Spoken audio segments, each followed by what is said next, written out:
Hello everyone, welcome to our YouTube channel. ఈరోజు మీకు మా తోటలో పండిన చెర్రీ పండ్లను చూపించాలనుకుంటున్నాను. ఈ సంవత్సరం మా చెట్టు చాలా బాగా చెర్రీ పండ్లన్నీ కాసిందండి. చూడండి ఎంత బాగున్నాయో, చెట్టు నిండా పండ్లన్నీ వచ్చాయి. వీటితో మనం జామ్ కూడా తయారు చేసుకోవచ్చు, లేదా మనం తినాలనుకున్నా కూడా తినవచ్చు.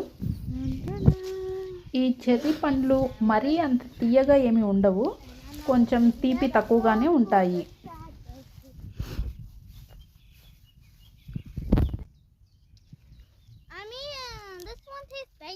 Take here.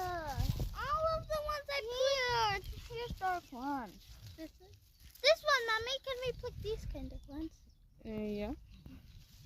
No, I actually put Mommy. Yeah, this is it. మీకు ఈ వీడియో నచ్చినట్లయితే వీడియోని లైక్ చేసి సబ్స్క్రైబ్ చేసుకోండి.